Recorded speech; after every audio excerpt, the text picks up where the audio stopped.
Are low-fat diets good for diabetics? If you've been having blood sugar issues or diagnosed with diabetes, you might have heard that eating a low-fat diet might be the key to managing your condition. In fact, it was even recommended by the American Diabetes Association.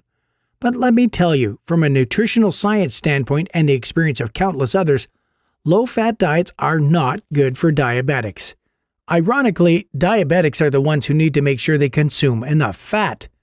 Low-fat diets are not good for anyone for that matter. More on that later. Before we continue, do consider subscribing to us, as every video you watch will equip you with the knowledge to overcome type 2 diabetes. Now let's dive in. Whenever you eat any carbohydrate, your digestive system breaks it down and releases the sugar into the bloodstream. In response to this sugar release, your pancreas releases insulin to move the sugar into your cells. However, when you constantly eat simple carbohydrates that digest rapidly, your blood sugar spikes up real fast. Your pancreas then has to try to keep up by dumping a whole lot of insulin. When this happens several times a day over and over, you can see how overworked your pancreas can be. Eventually, your body becomes unresponsive to insulin. The sugar in your bloodstream can no longer enter your cells effectively, and symptoms of diabetes develop. Here's where dietary fat comes in for diabetics. Dietary fat, when consumed, does not trigger as much of an insulin release due to it having no carbs. But the main benefit of dietary fat for diabetics is this: it helps to slow down the digestion and the release of carbohydrates. They reduce the overall glycemic load of a meal, as they take the longest to digest compared to carbs and protein. Your pancreas will heave a sigh of relief, as it won't have to quickly release a huge amount of insulin into your bloodstream. Rather, a slower and gradual release. A meal high in carbs but low fat equals to your pancreas having to make a figurative uphill sprint. A meal moderate in carbs with moderate fat gives your pancreas a nice leisurely jog instead. This controlled release of sugar and insulin goes a long way in keeping you from other health issues apart from diabetes, such as heart disease, skin issues, and eye conditions. Also, consuming fat in your meal has the bonus effect of helping you feel satisfied. You'll feel full faster due to its satiating effect, which means that you'll be eating less overall. If you ate a bagel, a pure carbohydrate on its own, it probably wouldn't fill you up too much. It might even stimulate your appetite for another snack, hopefully not a high-carb one. You'd be a lot more satisfied if you ate that same bagel with a generous spread of almond butter. The fat will have a synergistic effect of controlling your blood sugar and satisfying your appetite, so that you can move on with your day without dwelling on food. Remember earlier when I said that I wouldn't recommend low-fat diets for anyone? First off, to clear the air, if anyone still has this misconception, eating fat does not mean you will get fat. Fat does not make you fat. Excess calories of anything like carbs and protein will cause weight gain. So even if you ate a zero-fat diet, you can still get fat if you consume too many calories. Granted, fat has more than twice the amount of calories as carbs and protein, 9 calories for each gram of fat, 4 for each gram of carb or protein. But as we've seen, fat can play a part in helping you consume less calories overall. With proper intake, you can still eat fat and keep within your calorie allowance. Here are some other reasons to remind you to drop a bottle of coconut oil into your cart next time you shop for groceries. Fat allows you to absorb the fat-soluble vitamins. Your body needs a certain amount of micronutrients, the vitamins and minerals, to be able to function well. When it comes to your health, you're only as strong as your weakest link. Without eating enough fat, your body will have a hard time absorbing the fat-soluble vitamins. These are important for many bodily functions, but they can only dissolve in fat. They are mainly 4: vitamins A, D, E, and K. Some of the functions they support include, for vitamin A, maintaining vision and boosting fertility. Vitamin D supports bone health. Vitamin E protects your cells from oxidative stress. And vitamin K supports bone health also and prevents calcium deposits from forming in your blood vessels. On top of that, these 4 vitamins boost your overall immunity, keeping you from falling sick. If you're looking to improve your health, it's in your own best interest to consume sufficient amounts of the right kinds of fat. How to incorporate fat into your diet for diabetics? When it comes to using fat to slow down the digestion of carbohydrates in a meal, I find that oils are the most effective. Being liquid, they are more easily processed by the body to trigger the slowdown of sugar release. Nuts, while being a high fat source, don't really have the same slowdown effect in their solid state. I think it's because of the fact that they're still in a solid state even after chewing, and your body needs more time to dissolve the solid pieces before the slowdown effect of fat kicks in.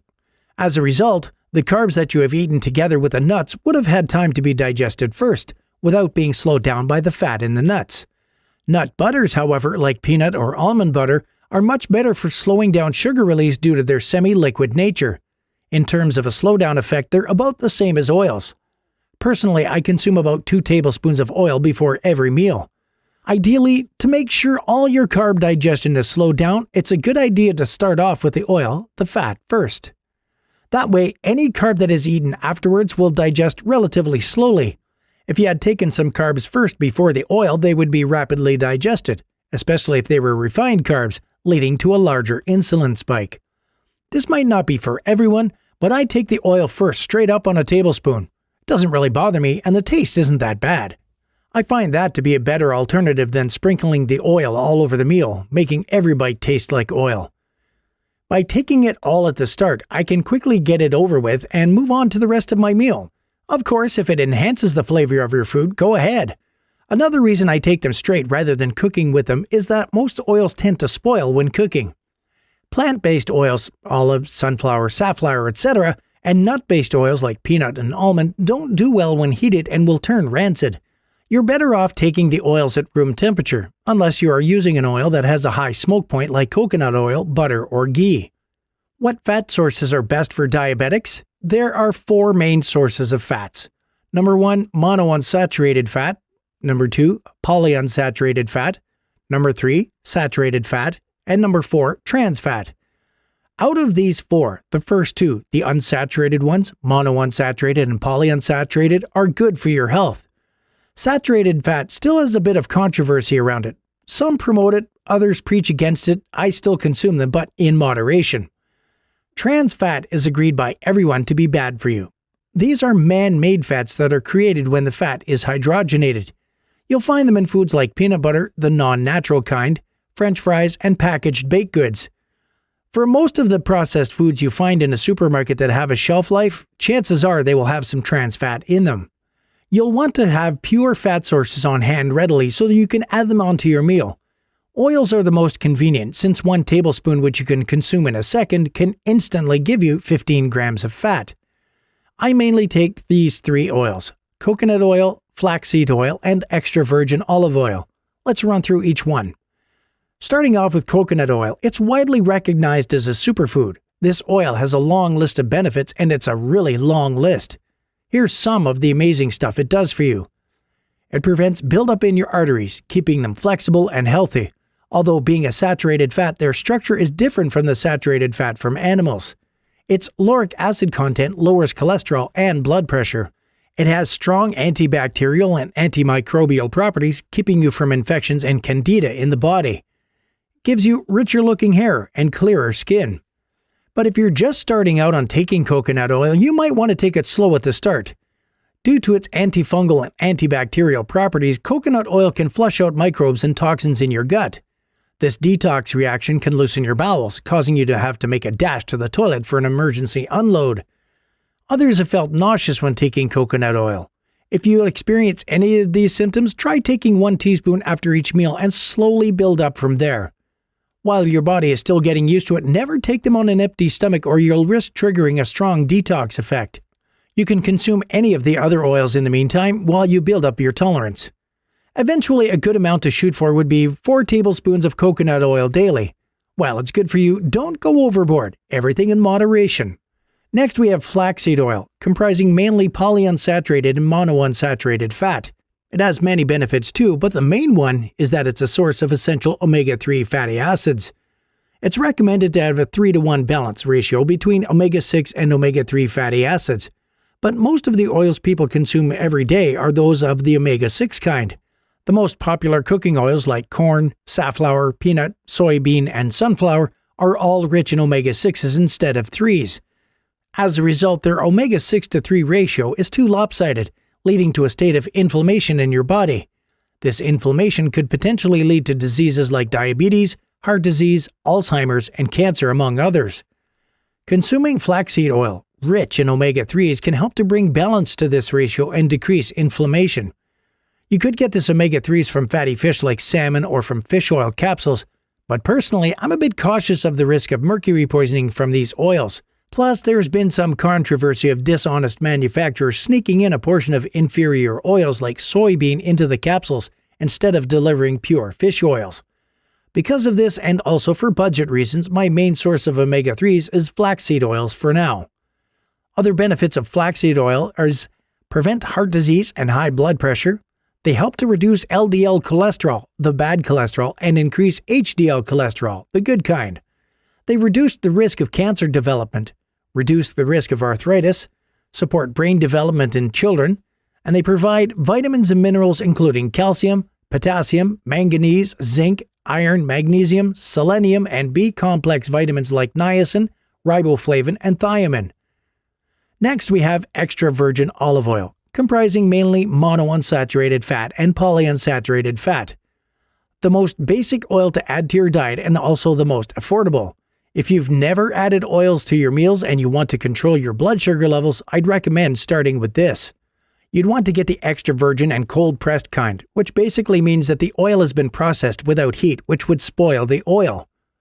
Benefits of olive oil: increases good cholesterol. Olive oil supports HDL cholesterol, the good one, and helps to limit the bad LDL cholesterol. This keeps your heart healthy and prevents strokes. Helps digestion. Olive oil helps stimulate the digestive system, making food digest smoothly through your intestines. It speeds up bowel movement so you won't have time to check your Instagram feed while sitting on the toilet. Antidepressant. Olive oil can increase the levels of serotonin, the hormone linked to happiness.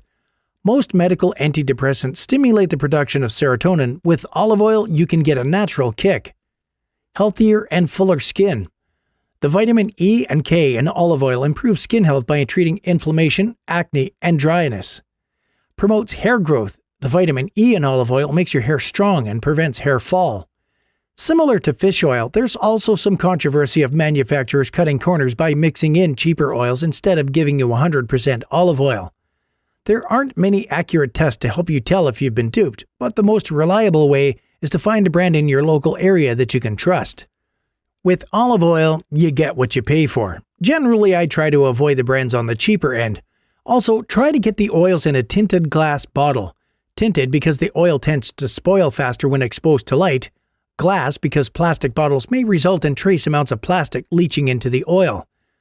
There's a long list of other possible fat sources. These are just the main 3 that I use frequently. I'd encourage you to experiment and find what works for you depending on your taste, budget, or if you're allergic to them. For instance, ghee is also a source of good fat and also labeled as a superfood with a ton of health benefits, but those with milk allergies would want to avoid them. For all my oils except coconut oil, I prefer to keep them in the fridge so that they stay fresh longer. In conclusion, adding fat to your diet is definitely recommended for everyone, but especially if you're diabetic or in the pre-diabetic stage. The main benefit of adding fat is that it slows down the digestion of carbs in your meal, helping you keep your blood sugar and insulin levels more stable. Consuming the fat at the start of a meal is ideal so that the carbs eaten after will be slowed down in digestion. Nuts in their solid state don't really have a slowdown effect. Best to stick with oils of your choice. In addition to slowing down your carb digestion, healthy oils have numerous other benefits of keeping your heart healthy, reducing bad cholesterol, hair and skin health, and providing many vitamins and minerals. Moderation is the key. Fat does have higher calories, so you don't want to overdo it. But generally, most people can benefit from 2 tablespoons of oil before each main meal and 1 tablespoon before a snack.